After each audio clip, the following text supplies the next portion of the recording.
नमस्कार। और मैं प्रमोद खंडूड़ी और आप देख रहे हैं हिमालय प्लस। और इस समय मैं पौड़ी में हूँ और पौड़ी में आज एक विषय पे मैं बात कर रहा हूँ। विषय ये है कि कई सालों से जो पौड़ी के जो खाली स्थान है नगर पालिका क्षेत्र में और पार्क है, वहाँ पे तमाम कूड़े के ढेर थे, झाड़ियाँ थी। और वो झाड़ियाँ काट करके आज जो मैं ये आपको दिखाने जा रहा हूँ, पहले आप देखिए कि उन झाड़ियों के स्थान पर किस प्रकार से फूल लहला रहे हैं। ये कोई फूलों की खेती नहीं हो रही है, कोई बगीचा नहीं है। ये वो स्थान है जिन स्थानों पर लगातार शराब की बोतलें, कूड़े के ढेर और झाड़ियाँ आपको दिखाई देती थी। और वो आज तमाम वो स्थान किस प्रकार से फूलों से लहला रहे हैं और कहीं न कहीं पौड़ी की खूबसूरती को दर्ज कर रहे हैं, बयां कर रहे हैं। साथियों, इसी प्रकार ये पौड़ी जो थी, पौड़ी एक खूबसूरत नगरी थी और इस खूबसूरत नगरी को सजाने का जो जिम्मा था वो पौड़ी की नगर पालिका का था।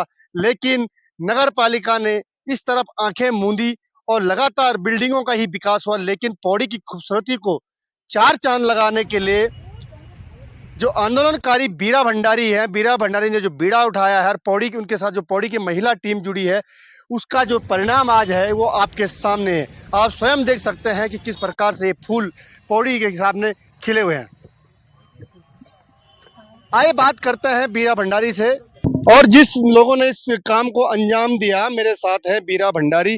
भंडारी, स्वागत है आपका हिमालय प्लस पर। सबसे पहले तो प्रमोद जी आपका बहुत-बहुत धन्यवाद। और आज जो है सबसे पहले दीपावली की आपको बहुत-बहुत बधाई और शुभकामनाएं। आपको भी। और बीरा जी, एक जो आप लोगों ने एक काम दिख रहा है, जो आप लोगों ने एक संकल्प लिया था कि पौड़ी के कूड़े को हटा करके, पौड़ी की झाड़ियों को हटा करके हम फूल उगाएंगे, और वो कहीं ना कहीं दिख रहा है। अगर इस मुहिम को तरीके से किया जाए तो क्या कहेंगे आप? प्रमोद जी जो आज आप लोग हमारे बीच में आए इसका भी मैं स्वागत करती हूँ। और जो हमने आज एक पहले 6 महीने पहले एक मुहिम थी हमारी कि हमने आज अपनी पौड़ी को एक फूलों की नगरी बनानी है। तो कहीं न कहीं जो है रंग लाई हमारी फूलों की नगरी पौड़ी बनने जा रही है। और हमारी जो मुहिम है ये आखिरी लास्ट लक्ष्य तक रहेगी। और हमारा जो एक संकल्प है और आपके चैनल के माध्यम से भी हमारा ये संकल्प बताना चाहती हूँ कि हमारा जो ये हमने आज इस पौड़ी को आज जिसको कहते थे कि हमेशा जो है पौड़ी अनाथ नगरी है, इस पौड़ी को हमने जो है भारत के पटल पर ले जाना है।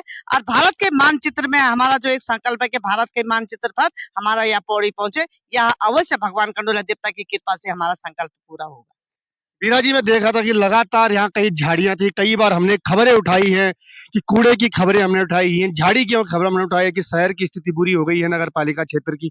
लेकिन आपने बिना पैसे की, बिना सरकारी मदद का इसको करके दिखाया। यदि इस पे नगर पालिका इसमें आपको सहयोग करती तो क्या पौड़ी की और भी अच्छी स्थिति हो सकती है?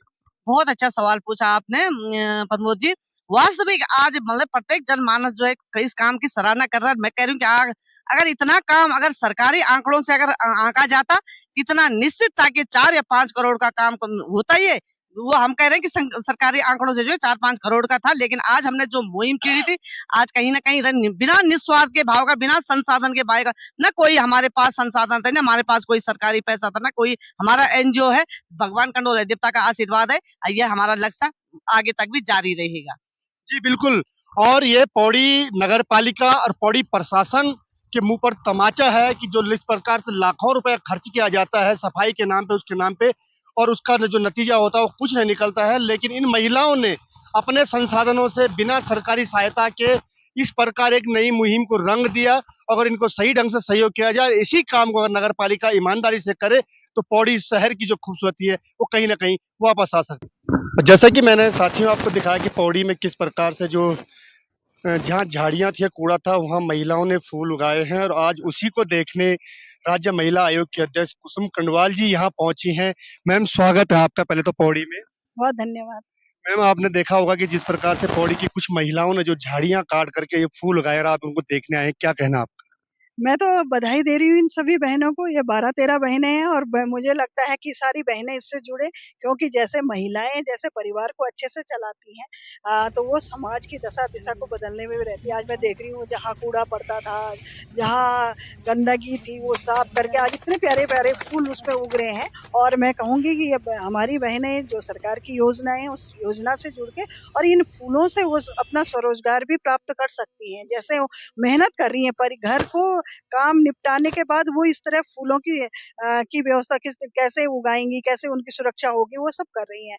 तो निश्चित ही मैं अभी जिलाधिकारी से उनसे मिलने वाली हूँ कि इन बहनों को हम रोजगार से जोड़ने की सरकार की योजना से जोड़ेंगे, स्वयं सहायता समूह के माध्यम से इनके जो फूल हैं उन फूल को हम मार्केट में कैसे उतार सकते हैं, कैसे इन्हें रोजगार मिल सकता है, इसकी बात करते हैं।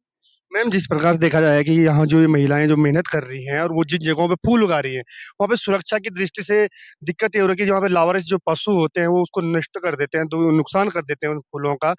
लेकिन एक तरफ नगर पालिका प्रशासन और लाखों रुपए झाड़ी काटने पे लगाता है, इनको सुरक्षा की अगर व्यवस्था करें, यहाँ घेर बाड़ की व्यवस्था अगर की जाए, तो कम से कम जो ये महिलाओं की मेहनत है ये दिख जाएगी। बिल्कुल, बहुत सही प्रश्न आपने किया है। मैं अभी बात कर रही हूँ, अभी जिलाधिकारी मैंने आपसे जैसे कहा है, उनसे ये सारी बातें होंगी कि कैसे हम सुरक्षा प्रदान कर सकते हैं, पशुओं से कैसे हम बचा सकते हैं, लावारिस पशु हैं, उनकी हम क्या व्यवस्था कर सकते हैं, क्योंकि महिलाएँ इतनी मेहनत कर रही हैं, बहनें इतनी मेहनत कर रही हैं, इतने बढ़िया प्यारे-प्यारे फूल इन्होंने उगाए हैं और इनकी सुरक्षा की दृष्टि से वो सारी बातें करेंगे और निश्चित ही इसके लिए कोई न कोई समाधान अवश्य ढूँढेंगे। धन्यवाद मैम। जिस प्रकार से देखा आपने कि कुसुम कंडवाल जो राज्य महिला आयोग की अध्यक्ष हैं, उन्होंने भी इस प्रयास को सराहा है और उनका कहना है कि मैं इसे प्रशासन से बात करूंगा और निश्चित बात है उनका प्रयास कहीं न कहीं इन महिलाओं के लिए एक बहुत बड़ा आशीर्वाद साबित होगा। हिमालय प्लस के लिए पौड़ी से मैं प्रमोद खंडूड़ी।